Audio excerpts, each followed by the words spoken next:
tao sa ganyan.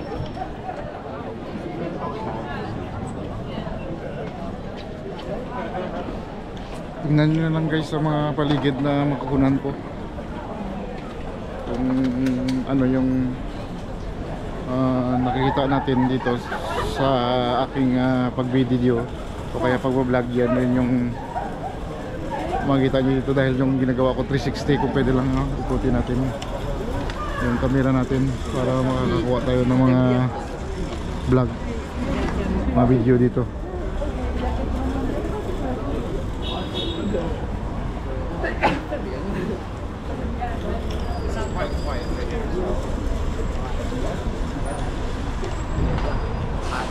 Yo me quedaría más rayada si me dijera eso.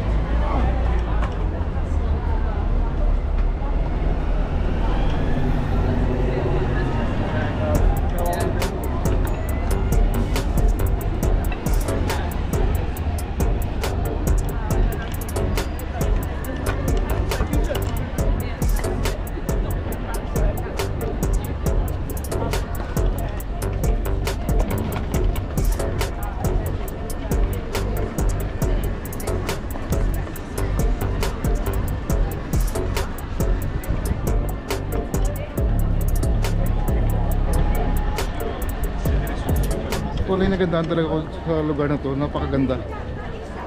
Iba-ibang klaseng lugar sa mga kung saan eskinita, makikita mo talaga yung mga magandang mga tanawin. Maraming tao at saka maraming mga pagkain kung saan. Gandang lugar dito hindi lang kuhan dito, no? Hindi lang magandang tanawin kundi makan yung lugar. Yung maliit lang siya pero napakaganda. Napakaraming ano ba yung hindi gaanong sobrang laking o kaya kalawak yung kailangan mong ikutin para makita mo yung mga magandang mga lugar. Kaya yung isang taga US, no, na kasama ni tita ko, na-miss talaga dito sa lugar na to dahil sabi niya raw maganda raw yung lugar namin dito. Dito sa UK. Kaso lang problema naman dito pag winter, malamig, hindi masyadong maganda magpasyal dahil malamig.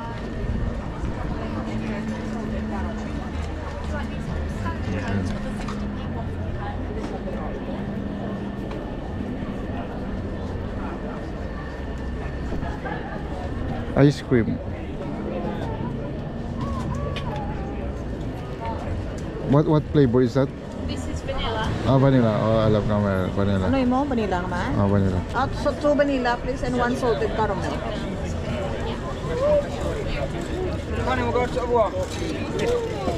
This for me? Okay.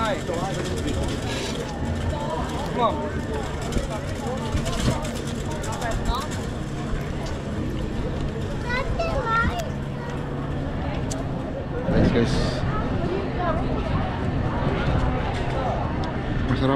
Masarap yung vanilla. How much this? How much this one? How much this? Huh? 3 pounds. 3 pounds. So this one is 3 pounds. Kung sa atin siguro guys mga 200, mga 225 pesos. Kasi sabihin lang natin 75 yung isang ganito, no? Ibig sabihin 75 pesos yung ano, yung 1 pound. Kaya ilagay natin sa 3, nasa 215, no? Mga ganyan yung price. Say hello. Hello. Okay guys, so ang kagandahan dito dahil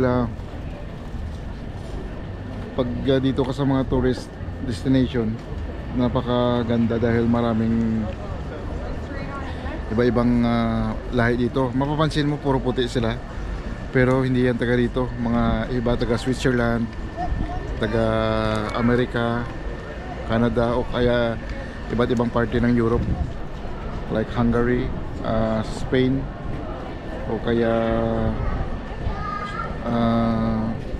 Netherlands o France. Kaso lang hindi mo sila mapapansin dahil pare-pareho minsan yung itsura nila. Pero sa amin na taga rito na matagal na, hindi mo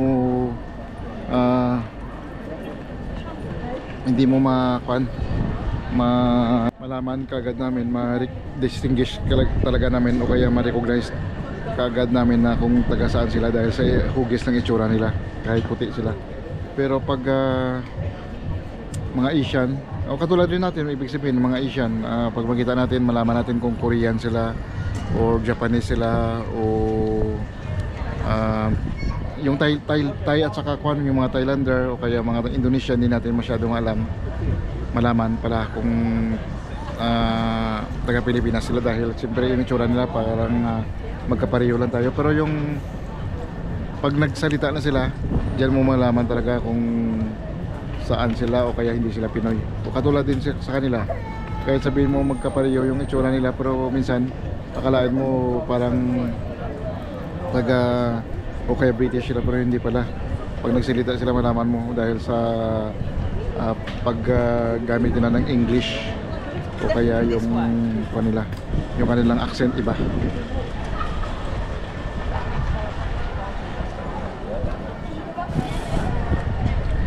Harap ng ice cream guys.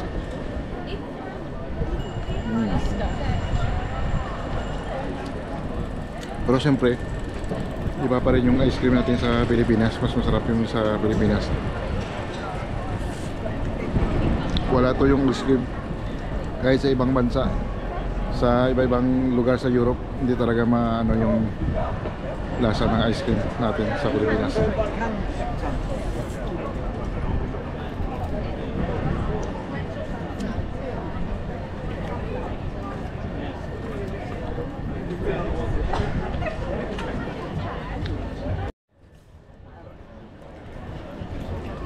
I'm filming? Yes, I'm filming.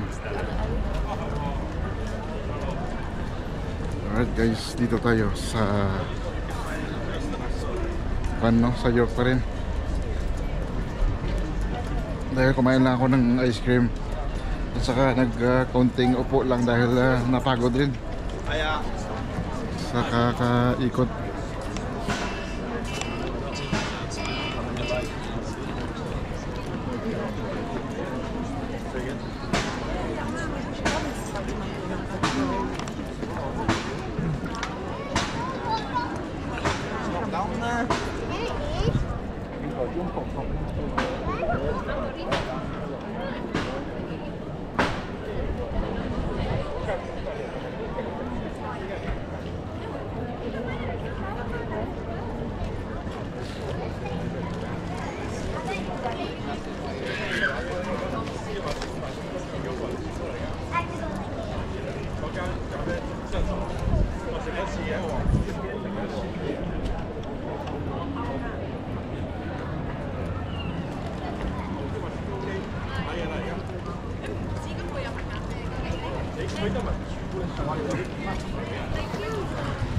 Sana dyan sa ano no, sa Iloilo o kaya sa ibang parte ng lugar sa Pilipinas, yung mga nanonood doon ng mga politiko o kaya mga mayaman dyan na kaya nilang gumawa ng mga katulad nito. Sana gayahin natin mga ganitong style, yung maliit lang na lugar pero kaya natin pagandahin yung mga structural, mga structural area, yung mga building o kaya mga lugar na pwedeng i-renovate.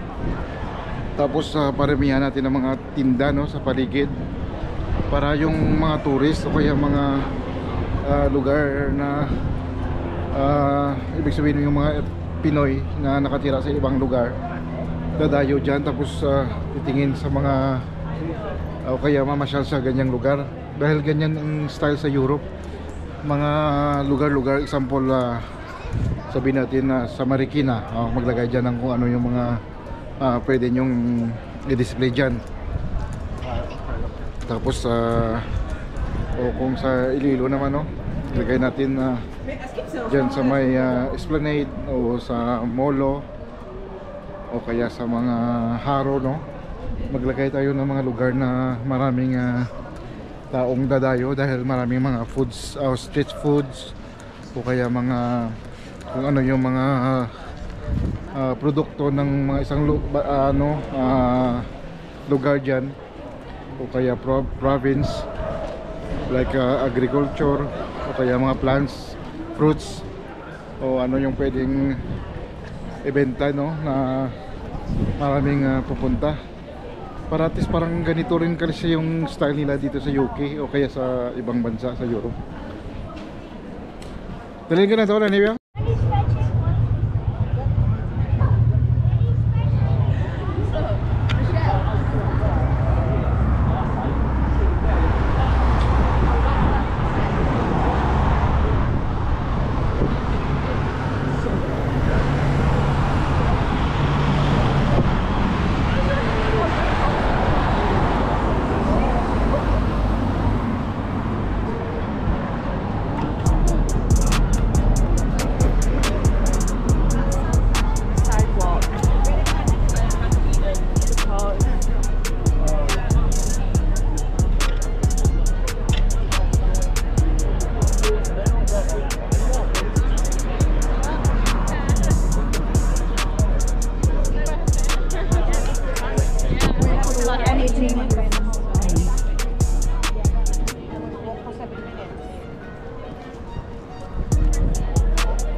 Hello guys, doon yata tayo kanina galing sa kabilang bridge, no?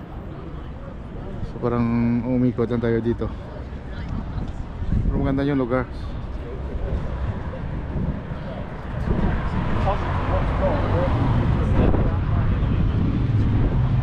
Ayan, maganda, oh, yung Rio Brazilian Steakhouse.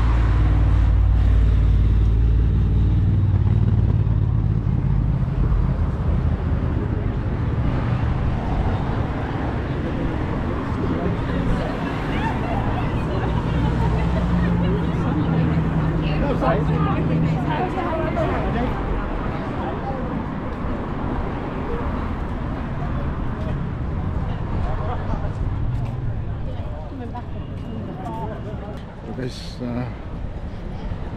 hindi na ako kumuha ng ibang lugar dahil hindi na masyadong maganda o kaya medyo wala na masyadong tao, kaya dito naman tayo kung saan yung medyo attractive tingnan sa ating pag-vlog, no? So ito yung isa sa mga castle dito na nakita natin, sa pagkaalam ko siguro pangalan yan na Welcome to Castle, pero hindi naman sinabi kung ano, York Castle yung sinabi yan, York Castle.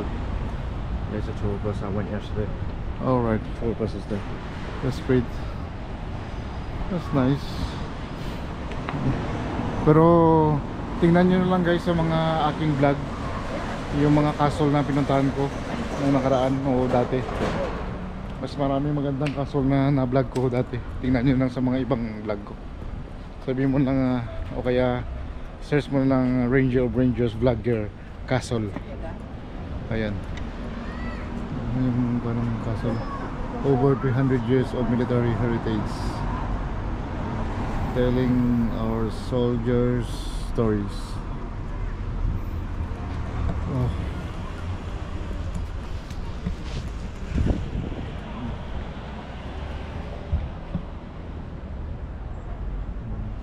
Oh, Army Museum. Wow.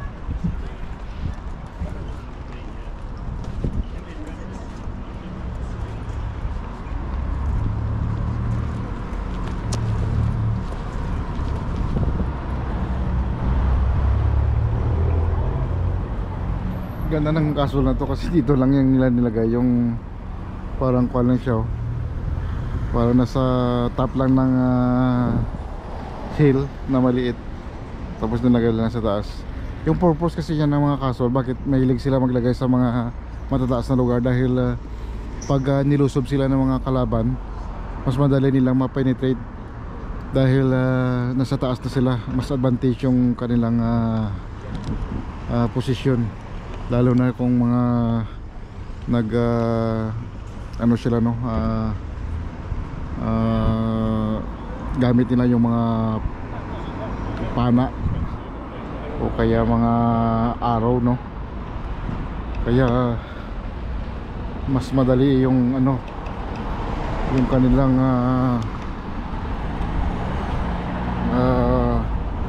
pag-defend ng kanilang castle, dahil advantage na sila dahil maganda yung posisyon nila sa taas.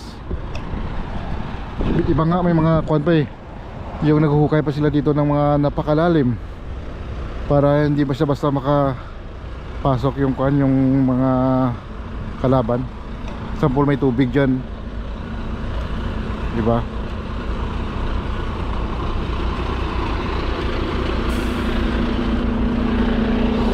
Pwede ka rin mag hop on, hop off dito sa kuwan na to, sa bus na to, sa tour bus, para maikot mo rin yung lugar nila.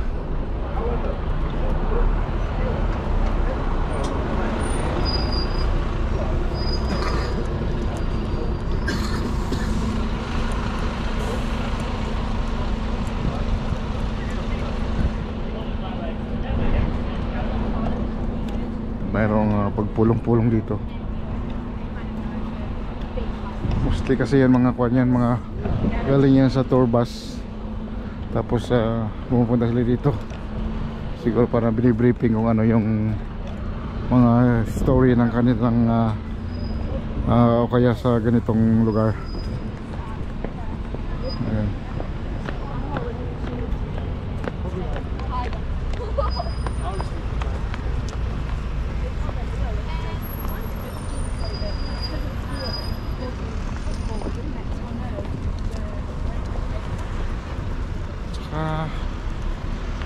Maganda kasi may mga tao pa doon sa taas, walang makapwedeng na pumasok.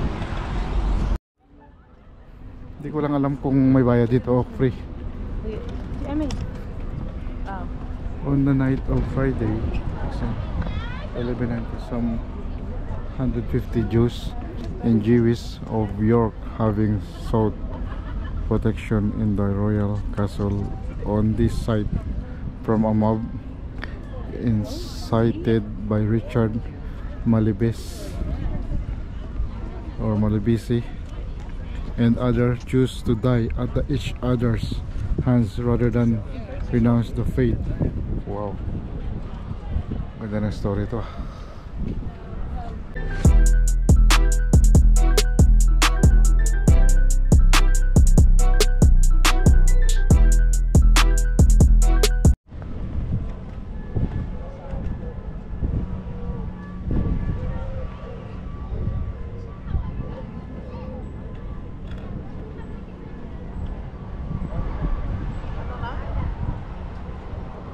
William 1 goes to Timothy.